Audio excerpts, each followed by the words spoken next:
The Galactic Council provoked too far. Now humans refuse to negotiate. Part 1. The great chamber of the Galactic Council hung in the silent dark of space, a silver ring spinning slowly around the blue-green jewel of Viridia Prime. Inside, under arches of polished obsidian and walls lined with living crystal that pulsed faintly with soft violet light, 7 alien species sat in judgment. Their voices, though spoken in a dozen different tongues, were smoothed into one tone by the universal translators embedded in the air itself.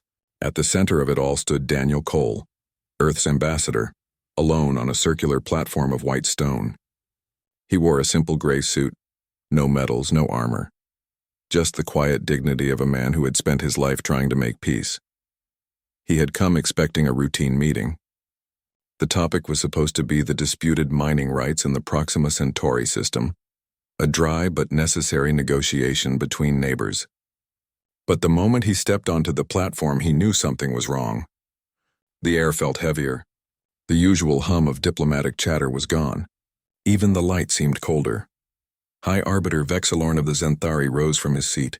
Tall and slender, with skin like polished onyx and eyes that glowed faintly gold, he spoke without preamble. "Ambassador Cole," he said, his voice smooth but sharp as glass. "The Council has reached its decision regarding humanity's recent actions in the Helios Belt." Daniel's stomach tightened. The Helios Belt incident had happened 3 weeks ago. A human survey vessel, the Odyssey, had been mapping asteroid fields when it was fired upon by Krellian patrol ships. 2 crew members died before the Odyssey could retreat. Earth had filed a formal protest, backed by sensor logs and eyewitness testimony. The Krellians claimed the humans had trespassed on sacred ground, but the coordinates didn't match any known Krellian holy sites. It smelled like a setup.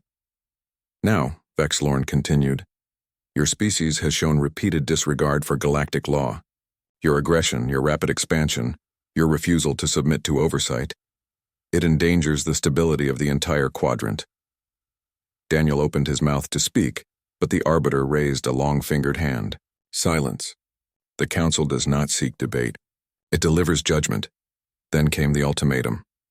Earth was to surrender all warp-capable vessels within 30 standard cycles. All off-world colonies on Mars, Luna, Titan, and the Proxima outposts were to be abandoned or placed under Council administration. Earth's planetary defense grid would be dismantled.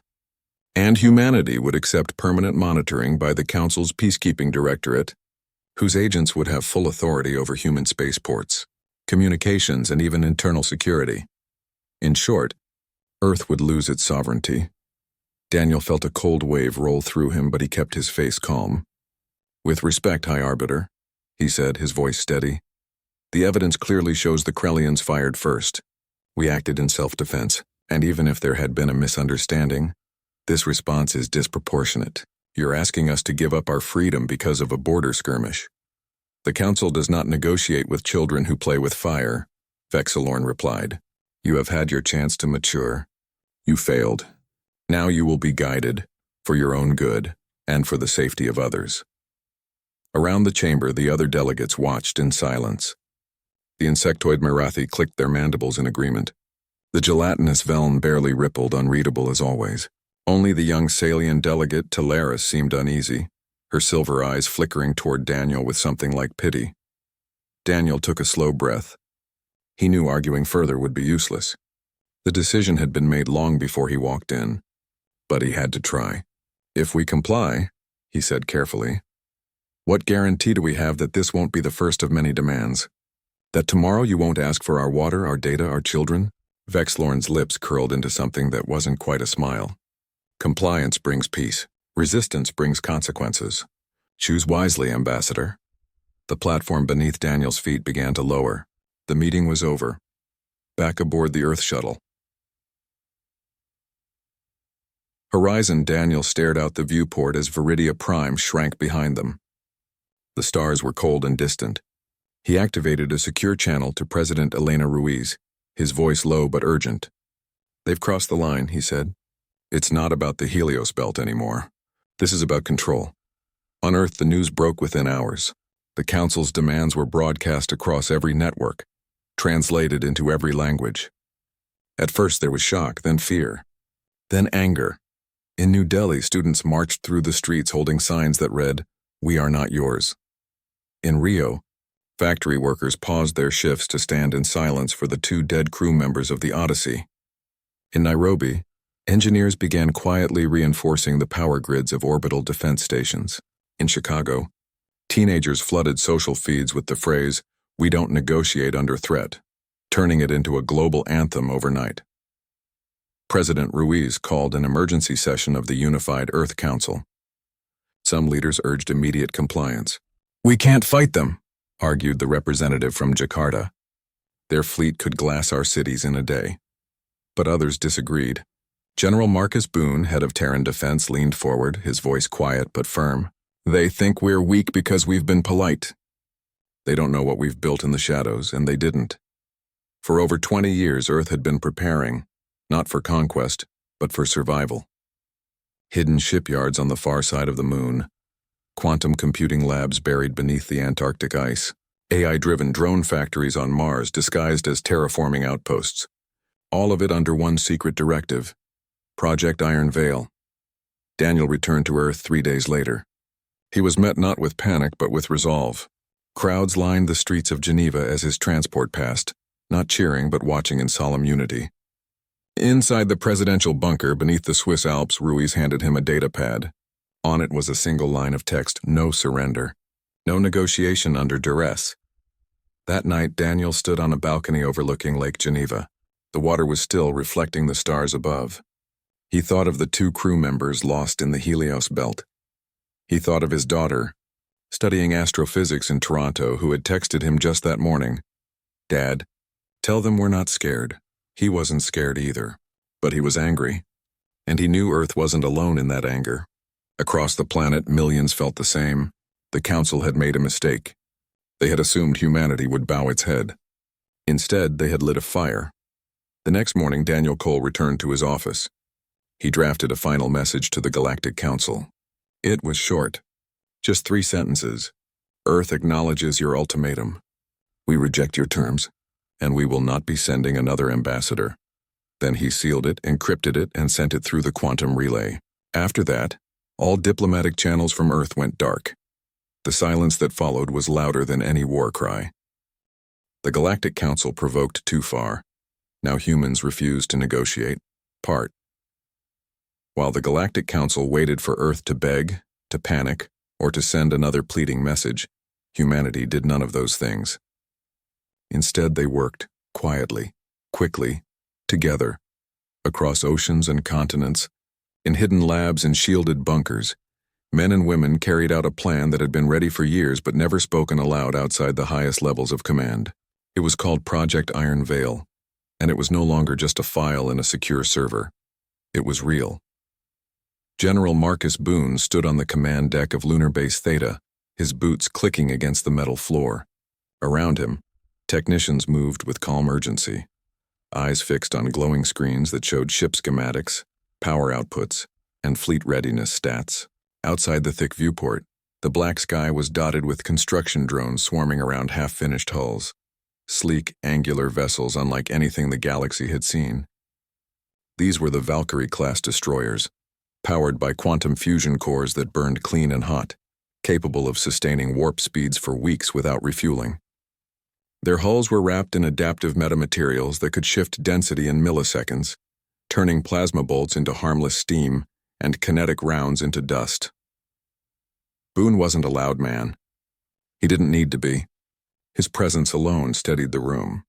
He'd spent 30 years in the service, first as a pilot, then as a strategist, always believing that peace was worth defending, but never at the cost of freedom. Now that belief was being tested. Down in the research wing, Dr. Lisa Tran adjusted her glasses as she reviewed the latest test results from Mars. Her team had just perfected the next generation of AI combat coordinators, systems that could predict enemy movements 3 seconds before they happened, not through magic, but through pattern recognition so advanced it bordered on intuition. These AIs didn't replace human pilots. They enhanced them, linking every ship in a fleet into a single thinking organism. One mind, many hands. Lisa wasn't a soldier. She was a physicist who loved poetry and grew tomatoes in her hydroponic garden. But when the Council's ultimatum came, She canceled her vacation and moved into the lab. If they want to treat us like children, she'd told her team, then we'll show them what grown-ups can build. Back on Earth, the change was less visible, but just as real. Factories that once made cars or phones now ran 24 hours a day, stamping out drone components and shield emitters. Power grids were rerouted to prioritize defense infrastructure. Schools taught emergency protocols not out of fear, but as a civic duty like recycling or voting. People volunteered, not because they were ordered to, but because they wanted to. A baker in Oslo started baking extra loaves for base personnel. A software engineer in Lagos wrote open-source code to help encrypt civilian comms. A retired teacher in Vancouver taught kids how to identify false propaganda. It wasn't chaos. It was unity. The media didn't scream. There were no dramatic speeches every hour. Instead, news anchors spoke calmly, clearly, sharing facts, not fear. Earth is preparing, one said simply. Not for war, but for respect. Meanwhile, Ambassador Daniel Cole sat in a quiet room in Geneva, reviewing old diplomatic logs. He wasn't idle. He was mapping every neutral system, every council member's weakness, every potential ally who might listen. He knew Earth couldn't win a war of numbers, but it didn't have to. It just had to prove it couldn't be erased. 30 days passed. The council grew impatient. They expected riots, surrender, or at least a signal of weakness. Instead, Earth went silent. No broadcast, no distress calls, no begging, just quiet. Then came the first sign that humanity wasn't playing defense. A Krellian patrol ship, drifting near the edge of Sol system on a routine surveillance run, picked up an anomaly. A faint energy signature, too clean, too fast. Before the crew could report it, their sensors went dark. Not damaged, just blind. For exactly 17 seconds. When vision returned, there was nothing there. No ship, no debris, just empty space. The Krellians dismissed it as a glitch. But back on Viridia Prime, High Arbiter Vexilorn frowned. He ordered more patrols. He didn't know it, but he was walking into a trap he couldn't see. On Luna, Admiral Jake Morrison stood beside Boone, watching a live feed from the outer asteroid belt. A swarm of human drone fighters, no bigger than satellites, was testing stealth maneuvers, folding space around themselves using micro-warp fields. They moved like ghosts. They think we're still using chemical rockets, Morrison said with a dry smile. Let them. Morrison had once been a test pilot who broke 3 speed records before turning 40. Now he commanded the entire Terran defense fleet, though most of it still existed only in simulations and dry docks. But not for long. Every day more ships came online. The Aegis, the flagship, was nearly ready. A vessel the size of a small city, armed not with planet-cracking weapons, but with precision tools designed to disable, not destroy. Humanity didn't want to burn the galaxy down. It just wanted a seat at the table. But if the table was taken away, they'd build their own. In homes across Earth, people didn't talk much about war. They talked about hope. Parents told their kids, "We're not scared." Teenagers shared memes showing a tiny Earth standing tall against a giant alien fleet, with the caption, "Try us." Musicians wrote songs about unity, not violence.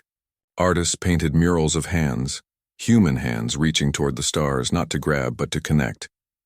Yet beneath the calm surface, the machine of defense turned with perfect rhythm. AI-managed supply chains delivered parts to orbital yards without delay. Medical teams trained for triage in zero gravity. Even farmers adjusted crop cycles to support long-term sustainability in case of blockade. It wasn't panic. It was preparation with purpose. Then came the day the Council finally acted. Believing Earth was stalling, they authorized a show of force. A Krellian task force, 6 heavy cruisers, 2 carriers, and a dozen escorts, was dispatched to Sol system with orders to disable Earth's orbital comms and dockyards. They were to arrive in 10 days. The message was clear: comply or be silenced. When the news reached Earth, there was no panic, no last-minute scrambling. General Boone simply nodded and said, "Good, let them come," because Project Iron Veil was no longer a secret. It was ready. In hidden hangars beneath the lunar surface, pilots suited up, not with fear in their eyes, but focus. They knew what they carried wasn't just weapons. It was the will of billions who had chosen dignity over submission. Admiral Morrison boarded the Aegis that evening. As the ship powered up for the first time, its lights flaring to life like a waking giant, He looked out at the stars and whispered, "Welcome to the fight." Earth hadn't asked for this. But now that it was here, humanity would meet it, not with rage but with resolve, not with chaos but with calm strength. They had been pushed too far, and in the silence that followed, the galaxy would soon learn what that truly meant. The Galactic Council provoked too far. Now humans refuse to negotiate. Part 3. The Krellian task force entered the Sol system at the edge of the Oort cloud, moving in perfect formation like a school of armored fish. Their ships were massive, their hulls scarred from centuries of patrols and skirmishes. They carried plasma cannons that could melt asteroids and gravity mines that could trap entire fleets. To the Krellians, this mission was not war, it was discipline. A lesson for a young species that had forgotten its place. They expected resistance, yes, but nothing serious. Maybe a few outdated frigates, some panicked radio chatter, perhaps a token defense that would crumble in minutes. After all, Earth had no real navy, no history of space combat, no allies, just a blue planet full of dreamers and farmers. What they did not expect was silence. No distress signals. No warning shots. No frantic broadcasts. As the Krellian fleet crossed the orbit of Neptune, their long-range sensors picked up nothing unusual. No ship signatures. No energy spikes. Just the cold hum of empty space. The Krellian commander, Warlord Kor, frowned. Too quiet, he muttered in his guttural tongue, but pride kept him moving forward. He would not turn back over a feeling. Then, near the orbit of Saturn, everything changed. A single drone, no larger than a cargo pod, drifted into view. It emitted no signal, carried no weapons. The Krellians ignored it. But as their lead cruiser passed within 5 kilometers, the drone pulsed once with a soft blue light. In that instant, every Krellian ship's targeting systems flickered and died. Navigation grids scrambled. Comms filled with static. For 17 seconds, the entire fleet was blind, deaf, and helpless. Before they could reboot, the humans struck. From the shadow of Saturn's rings, from the dark side of icy moons, from folds in space itself, human ships emerged. Not in a chaotic rush, but in perfect silent coordination. The Valkyrie-class destroyers moved like blades through water. Fast, precise, deadly. Railgun rounds accelerated to near-light speed, punched through Krellian shields before they could even react. Each shot was placed with surgical care. Never at crew quarters, never at engines unless necessary, but always at weapon mounts, sensor arrays, or command relays. The Krellians fired back, of course. Plasma bolts lit the void, brilliant and hot, but the human ships twisted and rolled, their adaptive hulls absorbing or deflecting the blasts. Where one ship moved, 10 drones followed, drawing fire, jamming signals, feeding real-time data to the fleet AI. It was not a battle. It was a demonstration. Aboard the Aegis, Admiral Jake Morrison watched the tactical display with calm eyes. His voice was steady as he gave orders. Disable, don't destroy. We're not here to kill. We're here to teach. One by one, Krellian ships lost power, not from explosions, but from targeted EMP bursts that fried their control systems without harming the crew. Escape pods were not launched because there was no need. The ships were still intact, just helpless. Warlord Kor screamed into his comms, demanding answers. But his own fleet was falling apart around him, not from damage, but from confusion. The humans weren't playing by the rules of galactic warfare. They had written new ones. On Earth, billions watched. Not through live feeds, those were too risky, but through delayed, filtered updates released by the Unified Earth Council. A simple message appeared on every screen. The Krellian fleet has entered Sol system. Our defense forces are responding. Then, hours later, all hostile vessels neutralized. No human casualties, no one cheered, not yet. There was too much respect in the silence. People held their breath not out of fear, but awe. They had trusted their leaders. They had prepared, and now they were seeing the result. Back in the void, the last Krellian cruiser powered down its weapons. Its comms crackled to life with a human voice. Calm, clear, speaking in flawless Krellian. You are not under attack. You are under restraint. Power down all systems. Await further instruction. Warlord Kor, humiliated but alive, gave the order. His pride was shattered, but his crew was safe. That was more than he had expected. The entire engagement lasted less than 2 hours. 6 Krellian cruisers, 2 carriers, and 12 escorts. All disabled, none destroyed. Human losses, 0. Not a single ship damaged beyond repair, not a single life lost. When the news reached Viridia Prime, the council chamber erupted. The Mirathi slammed their claws on the table. The Veln rippled in agitation. High Arbiter Vexlorn stood frozen, his golden eyes wide with disbelief. "Impossible," he whispered. "Their technology, it should not be possible." But it was. And worse, it was humane. The humans had the power to wipe out the fleet, and they chose not to. That was more terrifying than any act of war. It showed control. It showed discipline. It showed that humanity was not wild or reckless as the Council had claimed. They were something far more dangerous, rational, capable, and principled. Teleris, the young Salian delegate, finally spoke. "We judge them as children," she said softly. "But they just proved they are adults." Vexlorn refused to accept it. He demanded more intel, more ships, more time. But the damage was done. Doubt had taken root in the Council. Species that once mocked Earth now whispered in hushed tones. What else had humanity hidden? How long had they been preparing? And most importantly, what would they do next? On Luna, General Marcus Boone reviewed the after-action report. Every objective met. Every rule of engagement followed. He turned to Dr. Lisa Tran, who had monitored the battle from the science wing. "They'll come back," she said. "With more ships. Maybe even the Zinthari." Boone nodded. "Let them. But this time they'll know we're not bluffing." Admiral Morrison ordered the fleet to hold position near Jupiter. The disabled Krellian ships were towed to a secure orbit near Mars, where medics and engineers would ensure the crews were treated fairly. No prisoners, no humiliation. Just proof that Earth did not seek enemies, only respect. Back on Earth, a child in Mumbai asked her teacher, "Are we safe now?" The teacher knelt and said, "We were always safe, because we stood together." And across the planet, people returned to their lives, not with fear, but with quiet pride. They had not asked for this fight. But when it came, they met it with courage, skill, and mercy. The galaxy had expected savages. Instead, it found guardians. The message was clear now, echoing through the stars like a heartbeat. Humanity would not be pushed around. And if provoked too far, they would not just resist, they would redefine what strength truly meant. The Galactic Council provoked too far. Now humans refused to negotiate part. For after the battle near Saturn, Earth did not celebrate. There were no victory parades, no grand speeches declaring dominance.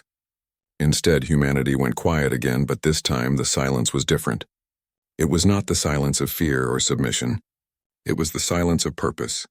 While the Galactic Council reeled in confusion, humans turned their focus outward not with weapons, but with open hands. President Elena Ruiz stood in the communications center beneath Geneva, her eyes fixed on a star map glowing softly on the wall. Around her, advisors waited. Some wanted to press the advantage, send a message to Viridia Prime, demand reparations, force the Council to apologize. But Ruiz shook her head. "We don't want to rule them," she said. "We just want to be seen as equals." So she gave a different order. She told Earth's science fleet to launch. Not warships, but vessels like the Horizon and the Pathfinder, ships built for exploration, not combat.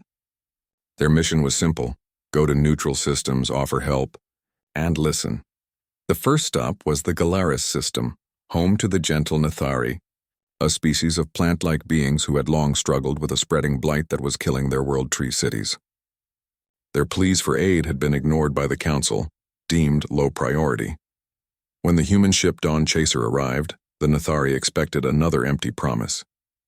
Instead, Dr. Lisa Tran herself stepped onto their moss-covered landing pad, carrying crates of medical nanites designed to heal organic decay without harming the host.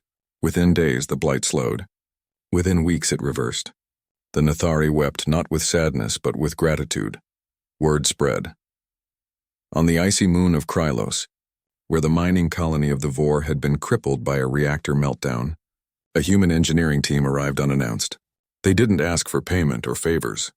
They simply set up portable fusion units, repaired damaged life support systems, and trained local technicians how to maintain them. Before they left behind schematics, open source, free for anyone to use. In the dusty markets of the Freeport Xylos, human traders began appearing, not to sell weapons or spy tech, but clean water filters, solar fabric, and AI tutors for children. They spoke the local dialects, shared meals, and listened more than they talked. Slowly, the rumor grew. Humans were not conquerors. They were helpers. Back on Earth, factories kept running, but now they produced more than just defense gear.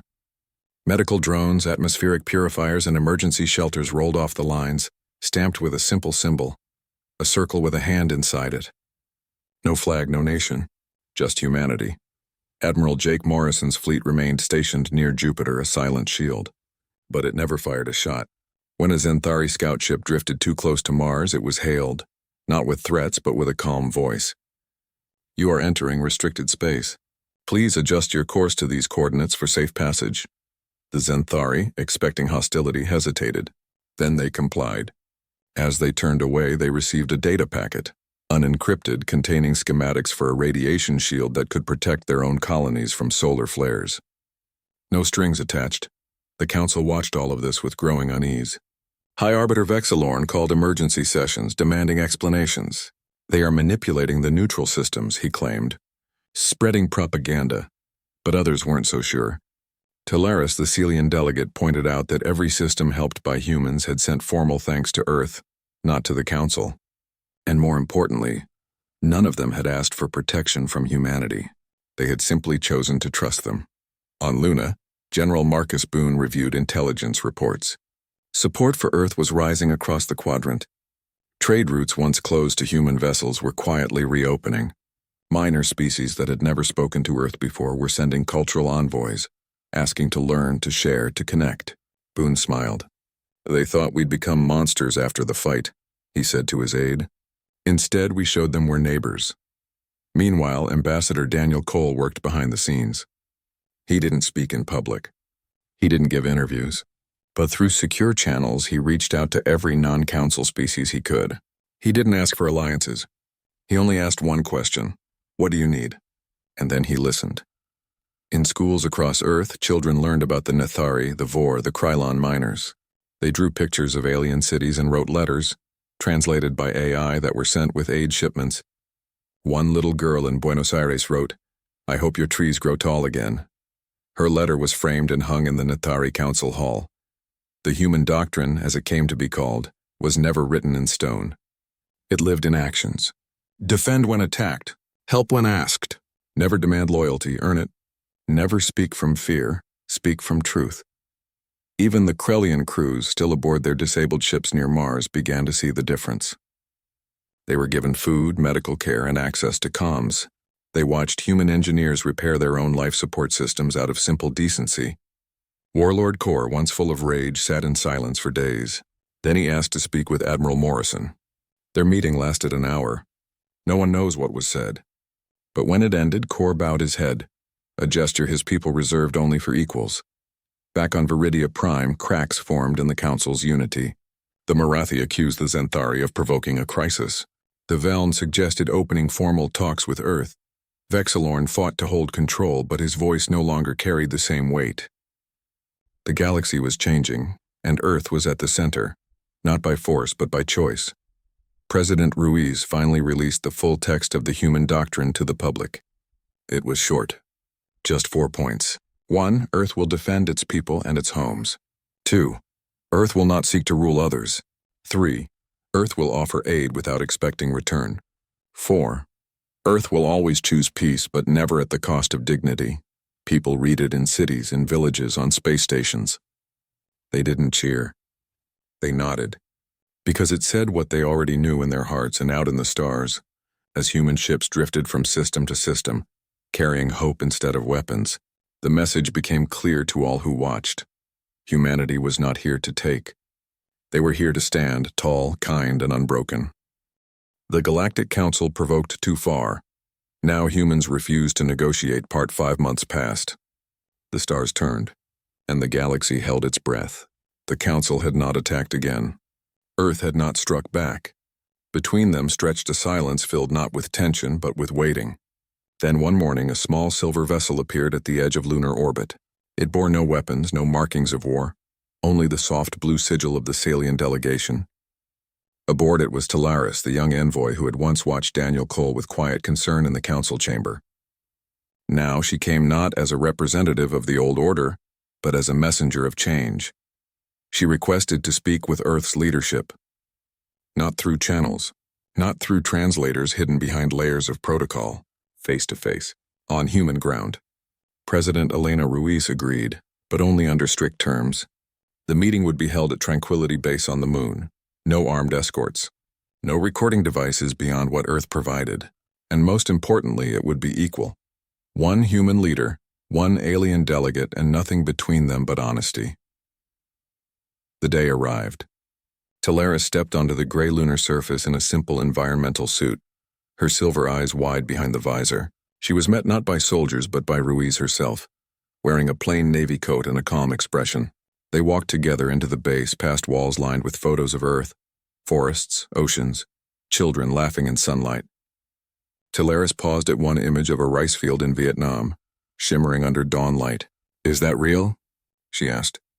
Ruiz nodded. "Every pixel."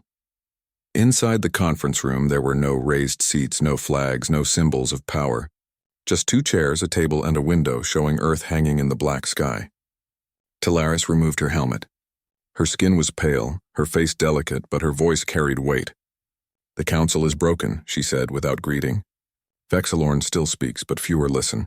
Some species have already begun talks with your aid ships. Others fear you. But all wonder, what do you truly want?" Ruiz leaned forward. "We want what you claimed to offer when you formed the council. Peace, fairness, and mutual respect. But not peace built on fear. Not fairness that only flows one way. And not respect that must be begged for." Talaris was silent for a long moment. Then she asked the question that had haunted her since Saturn. "Why didn't you destroy the Krellian fleet?" "You could have. You had the power." "Because strength isn't about how much you can break," Ruiz replied. "It's about what you choose not to break." That simple sentence hung in the air like a promise. Talaris blinked slowly, a salient sign of deep thought. She had studied human history, its wars, its mistakes, its moments of great cruelty. But she had also seen its art, its music, its relentless drive to heal and rebuild. Now she understood. Humanity wasn't perfect, but they were trying, and that mattered more than perfection. Before she left, Ruiz handed her a data crystal. "This is our proposal," she said. "Not a demand, an invitation." The document inside was called the New Accord. It proposed a reformed council, one where no single species held veto power, where disputes would be settled by neutral panels, not by the strongest voice, where aid and technology would be shared freely, not hoarded as leverage, and where Earth would take its place not as a subject but as a full member, equal in vote, equal in voice, equal in responsibility. Talaris returned to Viridia Prime with the crystal in hand. She did not present it in secret. She called for an open session. When Vexilorn tried to silence her, 3 other delegates stood in support. The Marathi, who had once mocked Earth, now spoke of the clean water filters that saved their desert colonies. The Veln shared how human medical drones had stabilized their fragile bioforms during a solar storm. Even the Krellians, through a recorded message from Warlord Kor, admitted that Earth had treated their defeated crews with honor. The vote was close, but it passed. The old Galactic Council did not vanish overnight, but it changed. The Peacekeeping Directorate was restructured.